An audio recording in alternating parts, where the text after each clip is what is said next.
Salut l'ami, aujourd'hui on va parler de l'anime le plus nietzschéen de tous les temps, Shingeki no Kyojin, l'attaque des titans. Juste avant qu'on commence la vidéo, je vais te dire de t'abonner parce qu'il y a plein de contenu qui arrive sur la chaîne, donc mets la petite cloche pour être bien au courant des sorties. Dans cette vidéo, on va parler des grands concepts de la pensée de Nietzsche au travers de l'anime qu'est SNK. Ce qui est particulièrement intéressant, c'est que cet anime regorge de notions nietzschéennes. 50mだぞ。やつだ。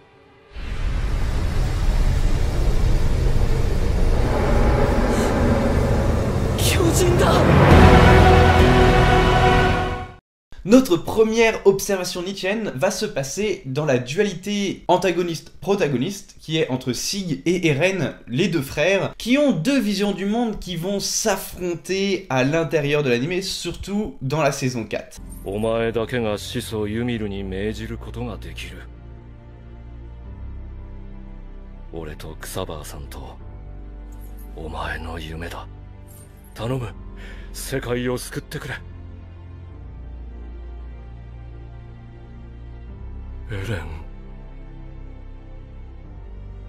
始祖にこう伝えるんだ。全てのエルディア人を今後永久に子供を作れない体にしろと。地ならしで連合軍を潰すのはその後でいい。全てのエルディア人を安楽死させる。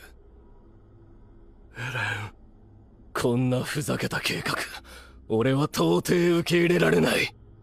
悪いが兄さん、俺はここに来るためにあんたに話を合わせていただけだ。 Ce qui est très intéressant, c'est que les deux font preuve de nihilisme. L'un actif, l'autre passif, l'un le nihilisme qu'on peut appeler classique, et l'autre le nihilisme nietzschéen. Avant ça, définissons ce qu'est le nihilisme. Le nihilisme, c'est tout ce qui va se rapporter au néant, à l'absence de sens, à l'absence de choses supérieures. C'est ce que tu vas te découvrir si tu ouvres un dictionnaire ou que tu tapes sur internet. Mais Nietzsche, lui, a un autre sens du nihilisme. Le nihilisme, selon Nietzsche, c'est tout ce qui va nier la vie. Pour lui, tout ce qui nie la vie, c'est tout ce qui va réfréner la vie, même dans ses instincts les plus primaires, les plus malsains. Que ce soit la violence, la force du supérieur, etc., etc., etc. Et comme tu le sais, nos deux personnages s'affrontent parce qu'ils n'ont pas la même vision du monde. D'un côté, tu as Sig qui veut mettre fin au cycle de souffrance perpétré par Eldia, et donc pour ça, il décide de castrer tous les Eldiens. エルディア人がいる限り、この地獄は終わらないんだぞ。お前がここでやらなければ、この先も殺し合いは終わらない。俺たちが繰り返してきたことがずっと続く。なぜだ、エレン、答えてくれ。 俺がこの世に生まれたからだ。 Et donc, on peut voir bien ici un nihilisme nietzschéen, donc en fait, il nie le sens de la vie et du droit de vivre des Eldiens pour des concepts moraux supérieurs. On reparlera de morale d'esclave, morale de maître plus tard. Et de l'autre côté, on a Eren qui, lui, en fait, il s'en fout que la vie ait un sens quoi que ce soit, lui, il veut juste être libre, quitte à tataner un peu tout le monde.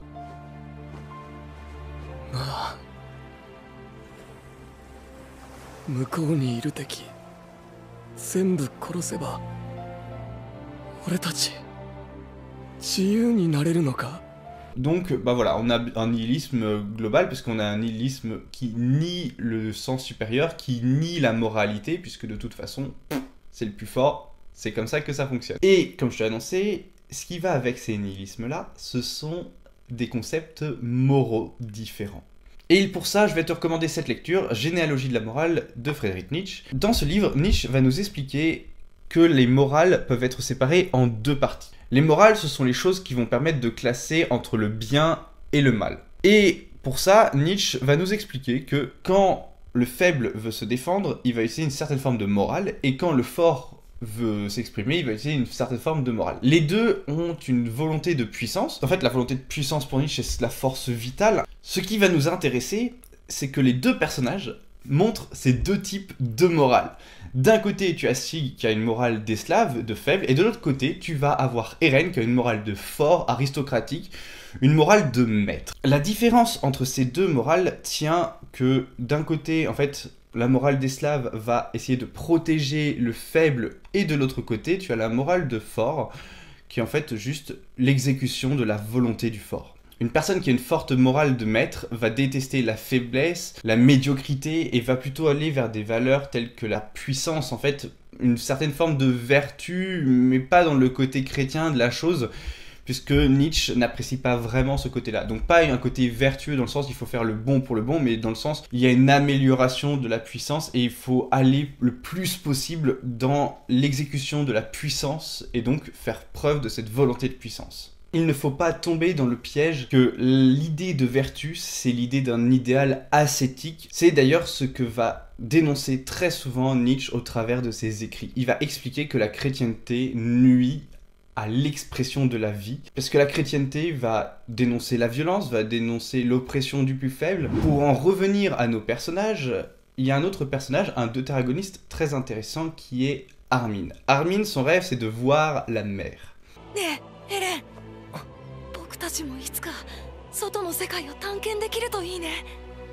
Et je trouve qu'avec Armin, c'est lui qui va pousser le personnage d'Eren vers le début à découvrir ce qu'il y a au-delà des murs, avec Mikasa qui va les suivre. Et là, il y a un concept philosophique qui n'est pas nietzschéen, mais que Nietzsche va révoquer par la suite, c'est le concept de la caverne de Platon. Dans cette caverne, il y a des ombres projetées devant des personnes qui sont élevées dans cette caverne et qui pensent que les ombres sont leur vie, en fait. Un personnage va s'échapper, va passer par la douleur au-delà de la caverne et va accéder à la vérité. Et malheureusement, Nietzsche, il apprécie pas. Parce que pour lui, la vérité n'est pas absolue, puisqu'en fait, la vie n'a pas vraiment de sens. C'est un nihiliste brut. Et l'idée de mettre une idée de vérité, ça lui va pas. C'est pour ça que Nietzsche est très associé au relativisme, et c'est lui qui va donner naissance au postmodernisme.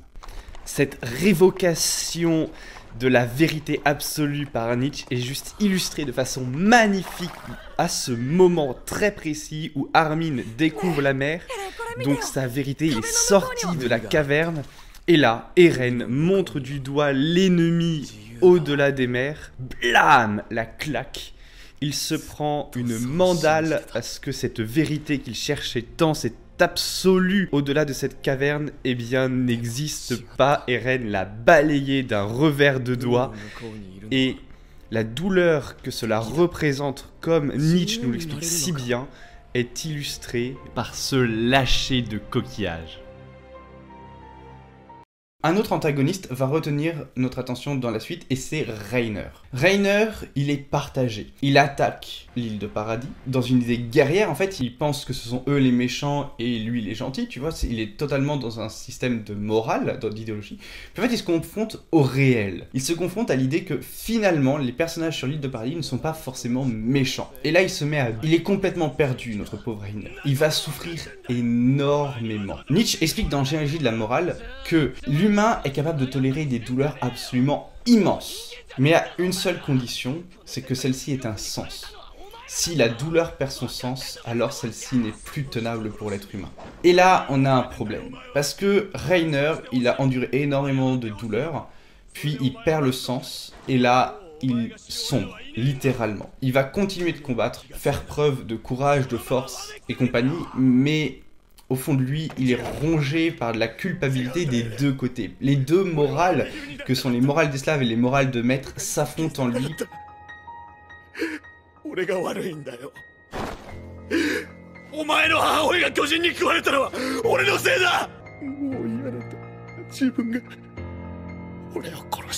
Et Armin va petit à petit tomber là-dedans avant même qu'il puisse se dire non, finalement, ça va. Et aux dernières nouvelles dans l'animé, il y a un passage qui est juste miraculeux. C'est le moment où en fait ils se rendent compte que ce que fait Eren, c'est pour eux, c'est pour lui aussi d'ailleurs. Mais s'il le fait pas, c'est eux qui vont en périr. Et ils se rendent compte que finalement le concept de morale, c'est uniquement subjectif pour subvenir à ses propres intérêts. Et ça, c'est totalement nietzschéen.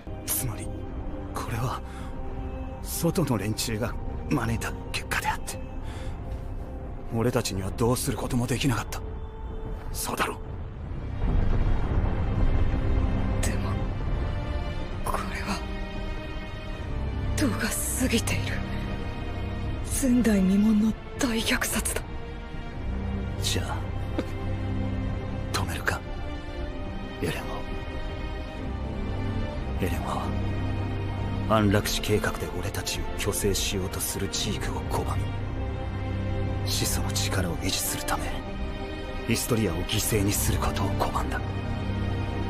つまりエレンは俺たちを守るために壁外人類を犠牲にした。この大虐殺の恩恵を受けるのは俺たちだ。お前らが大事だからだ。他の誰よりも。Bon, avec cette vidéo, j'espère t'avoir expliqué en quelques minutes les grandes lignes de la pensée de Nietzsche. Je pourrais faire une partie 2 si tu le souhaites. Tu me l'indiques dans les commentaires et sinon tu me lâches un petit pouce bleu. Allez, on se retrouve dans une prochaine vidéo. Ciao!